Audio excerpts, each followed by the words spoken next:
Antes de tudo, salve o cinema, galera! Olha só, eu estou me deliciando com o livro do Stepan Neesessian, esse guia prático para inadimplentes e negativados. Assim, é impressionante ver como esse grande ator brasileiro que dirigiu televisão, enfim, virou um signo do cinema desde Marcelo Zona Sul. Aliás, esse é um filmaço. Merecia um espaço em telona, mais do que as suas exibições sazonais em canais, TVs como Canal Brasil, TV Brasil, enfim. O Stepan escreve muito bem, se tornou, acho que hoje, um dos autores brasileiros que eu mais gosto, já tinha lido algumas outras experiências dele. É um cara que merecia um grande espaço de crônica nos jornais brasileiros. Fica a dica aí pra vocês. Tem um filme dele que eu amo de paixão, que é o Gargalhada Final, com um Fregolente. Mas esse nosso papo de hoje aqui não é sobre o Stepan. Eu vou falar sobre um ator que para muita gente virou uma espécie assim de signo do ó vida, ó azar, que é Nicolas Cage, Nicolas King Coppola, sobrinho de Francis Ford, o Poderoso Chefão. Nicolas Cage estava vivendo assim um céu de brigadeiro, com um Oscar no currículo por Despedida em Las Vegas de Mike Figgis. Estava vivendo assim um momento de grandes fenômenos de bilheteria, de diretores autorais, inclusive autorais diversos. E aí, por uma série de questões pessoais envolvendo processos jurídicos ligados à separação, enfim, sua vida familiar turbulenta, ele começou a engatar um filme de baixíssimo orçamento, filme B, C, Z, um atrás do outro. Se vocês forem olhar a Netflix ou a Amazon, chove longa-metragem dele. Um dos últimos diretores assim de verve autoral realmente top que tem filmado com ele é o Oliver Stone. Só que a gente vai falar de dois momentos de excelência de Cage. De um lado, a gente cita A Rocha. Não é A Rocha da Sofrência.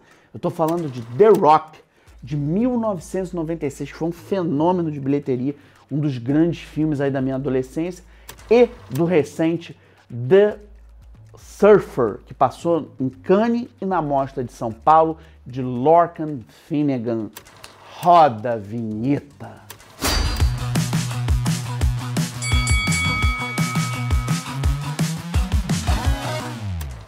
Recentemente eu estava vendo o meu colega Gustavo Valente no Momento Crítico e ele falou de um longa-metragem que volta agora ao circuito anos depois da sua estreia. Estou falando de 24 anos depois da sua estreia, que é um Mulholland Drive, Cidade dos Sonhos, do David Lynch, que nos deixou no início desse ano. O David Lynch dirigiu Nicolas Cage naquele que talvez seja um dos maiores desempenhos de um ator americano da década de 90 para cá, Coração Selvagem, Wild at Heart, chamado na França de Sailor et Lula, ganhador da Palma de Ouro do Festival de Cannes, um filme que eu descobri da maneira mais inusitada. Passou um trecho do filme na novela Araponga com Tarcísio Meira, em 90, eu tinha 10 anos, eu fiquei louco. Se o Tarcísio Meira tá dizendo que esse cara é bom, esse cara, leia esse Nicolas Cage, pô, quem vai dizer que é ruim? E aí eu fiquei obcecado com aquilo, acabei conseguindo ver Coração Selvagem, é um dos filmes que eu mais amo na vida, e eu entendi a habilidade visceral do Nicolas Cage de trabalhar com diretores inquietos. Ele filmou com Werner Herzog, o Vício Frenético dos anos 2000, que concorreu inclusive ao Leão de Ouro de Veneza. Ele filmou recentemente um longa adorado do Panos Cosmatos, que é o Mandy, que passou pela quinzena de cineastas de Cannes. Ele filmou com o Oliver Stone, participando do Snowden e participando do Torres Gêmeas. Trabalhou com o próprio Coppola, tio dele, né, em alguns momentos. Alan Parker fez o Bird. Ele é um ator que teve uma influência muito grande para a representação dos jovens adultos dos anos 80, teve ali no Rumblefish também. E na década de 90, quando ele faz o Despedida em Las Vegas, e ganha o Oscar, ele se firma como uma potência dramática e, na sequência, ele é chamado para um bonde de blockbusters. O primeiro concorrente de hoje é parte desse bonde que inclui filmes absolutamente deliciosos, com muita adrenalina, como Con Air, A Rota da Fuga e A Outra Face de John Woo. I will become him. Nas Ondas de Nicolas Cage, take 3. Ação! João, você lembra qual foi a última vez que você viu um filme do Nicolas Cage realmente bom? Não. Você se lembra ou já ouviu falar num filme chamado A Rocha? Também não. Não sei se você dança o A Rocha da Sofrência, mas o A Rocha não tem nada a ver com isso. A Rocha é um filme sobre Alcatraz. Fica lá junto com a plateia que eu vou explicar um pouco desse filme aqui pra vocês. Obrigado, João. Nosso coadjuvante aqui de luxo, merece um Oscar aqui. A Rocha, The Rock, é um longa-metragem que colocou o cineasta egresso do videoclipe da publicidade, Michael Bay, na rota dos milhões, do abraço de Hollywood. Só pra vocês entenderem, esse cineasta vinha do sucesso Bad Boys, com Martin Lawrence e o Will Smith ali em 95, um filme que ganhou sequências antológicas, a última então é um primor. E na época ele fez uma junção muito singular dentro de um formato que Hollywood chama de eye candy. Eye candy é uma expressão que o cinema americano utiliza para superproduções que utilizam atores de prestígio, mas que não necessariamente são reconhecidos como astros milionários, em papéis relativamente pequenos, empoderando um desses atores ou atrizes que tem um prestígio pela via dramática, pela via de exercícios autorais de maior relevo, dentro de narrativas de peripécias constantes, quase sempre catástrofe e ação. O Michael Bay juntou tudo isso na história do seguinte: um ex-veterano do Vietnã, super respeitado na hierarquia militar, interpretado pelo Ed Harris, após a morte da mulher, se revolta com os maus tratos dados aos militares e sequestra a ilha de Alcatraz, onde havia uma prisão lendária e que hoje se tornou um espaço de visitação para turistas. Ele toma aquele espaço exigindo uma reforma nas pensões de quem vem do Exército, Marinha Aeronáutica, enfim, das Forças Armadas em geral. Só que esse espaço está cheio de bombas. A única maneira de salvar os Estados Unidos dessa ameaça é libertando da prisão um criminoso que no passado conseguiu fugir de Alcatraz, que é um agente pilantra interpretado pelo grande Sean Connery, o eterno 007, e quem vai ser respeitado, escalado para cuidar dele, é um agente ligado ao universo de pesquisa científica, na verdade um químico interpretado pelo Nicolas Cage, e os dois vão criar uma sinergia, vão invadir Alcatraz para tentar salvar a Rocha, que é o nome daquele lugar, dos inimigos. E é um filme de ação frenética, em que a estética de câmera vinda do videoclipe, trazida pelo Michael Bay, virou ali uma grife na década de 90.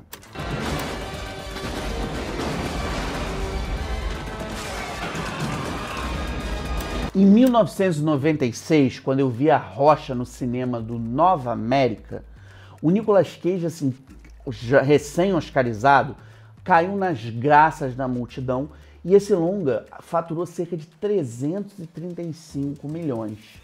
O Cage que a gente encontra hoje é um Cage que já não conversa com as plateias em salas de cinema da mesma forma.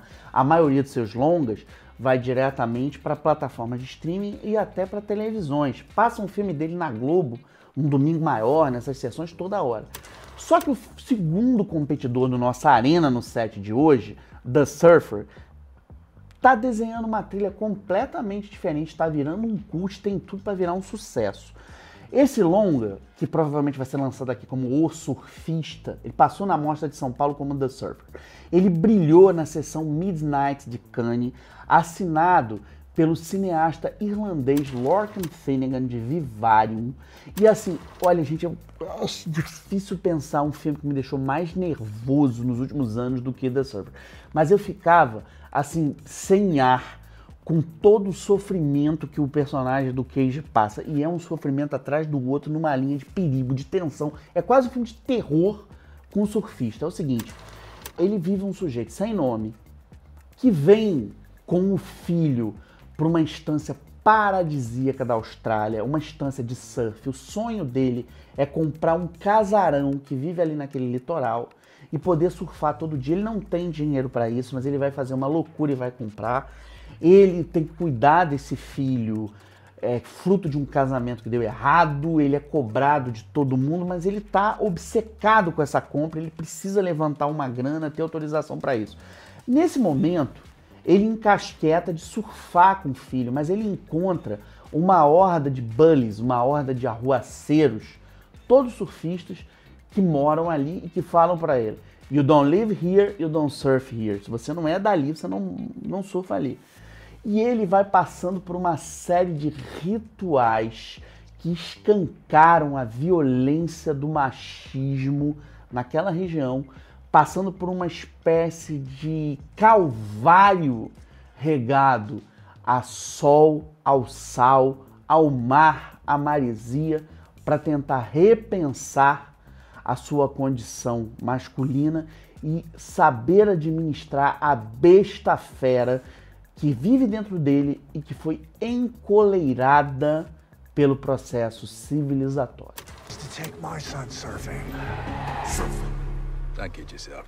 Como um estímulo para todo mundo ver The Surfer no cinema, esse filme ganha muito dinheiro, principalmente por uma razão simples, além de ser um filmaço, poder resgatar o prazer de ver o Cage na telona e não só na telinha.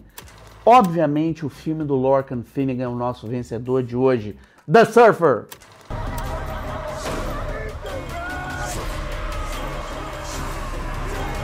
Eu empenhei o meu fogão para poder pagar as contas dos meus gibis. E aí usei um troquinho para fazer uma assinatura da Panini. Como vocês podem ver, não está nem aberto, porque acabou de chegar na minha casa. A Panini está fazendo um trabalho com Batman singular. Quando você assina, você ainda ganha um brinde, que é uma saga ligada justamente ao filme The Batman, com o Robert Pattinson, do Matt Reeves, que é uma espécie de saga de origem do jovem Batman. Aliás, eu tô louco para que o Batman 2 com o Pattinson seja feito dublado pelo Wendell Bezerra. Tem muita gente falando que o vilão vai ser o Silêncio, tem gente falando que é o Cara de Barro, e há uma torcida para que o vilão seja o Senhor Frio. O Giancarlo Esposito, inclusive, é um dos atores super cotados para ser o Senhor Frio. Nada foi anunciado, o Pattinson acaba de fazer o Mickey 17, eu queria deixar isso como uma referência para vocês. O 7x7, tanto aqui o nosso Arena quanto o Momento Crítico, conferiram o Mickey 17 lá na Berlinale. O Gustavo Valente, meu colega que estava do meu lado lá, dá uma olhada no trabalho que ele fez em Berlim, dá uma olhada no nosso trabalho em Berlim. E para isso, o 7x7 tem coisa para oferecer para vocês. É dica de dorama, é playlist, é estudo sobre a obra de grandes cineastas de diferentes gerações e as nossas batalhas aqui. Queria destacar para vocês, já que vocês vão dar uma fuçada lá, revejam, por favor, um especial aqui do nosso Arena sobre dublagem, nesse momento que dubladoras e dubladores de todo o país estão sofrendo com a inteligência artificial. O Nicolas Cage no Brasil ganhou grandes vozes, Márcio Simões, Leonardo Camilo e o genial Ricardo Schnetzer, que eu tive a honra de dirigir num filme para o jornal O Globo, chamado Corpo de Cristo. É uma grande voz da dublagem brasileira. Oi pessoal, eu sou Márcio Simões, dublador. O Rodrigo me pediu para vir falar sobre como foi dublar o Nicolas Cage numa Outra Face de 1997. Mas falar sobre dublar o Nicolas Cage é praticamente falar sobre a minha evolução na dublagem. Eu comecei em 1986 e naquela época nós dividíamos bancada com grandes atores da dublagem, da televisão, do teatro, do cinema, com Orlando Drummond, com Isaac Bardavi, Garcia Neto, Darcy Pedrosa, Francisco Milani, isso só para citar alguns. E eu lembro que nessa época, o grande dublador Ricardo Schnetzer, que eu admiro o trabalho dele até hoje, tinha um contrato de exclusividade com uma empresa, ele era diretor nessa empresa. E aí, ele não podia dublar o Nicolas Cage nas outras empresas. E a partir daí eu comecei a fazer. Não fiz tantos filmes, fiz 12 filmes e uma animação. E ele, se não me engano, fez mais de 40 filmes. E eu tive a grande oportunidade de crescer, né, dublando grandes atores, inclusive o Nicolas Cage. Nessa época eu consegui dublar A Rocha, que ele contracenava com Sean Connery, excelente filme sobre a prisão de Alcatraz. Fiz A Outra Face, dele com o John Travolta, uma história interessante, né, que os dois trocavam de rosto, faziam uma cirurgia e trocavam de rosto, e aí acontecia um monte de confusão.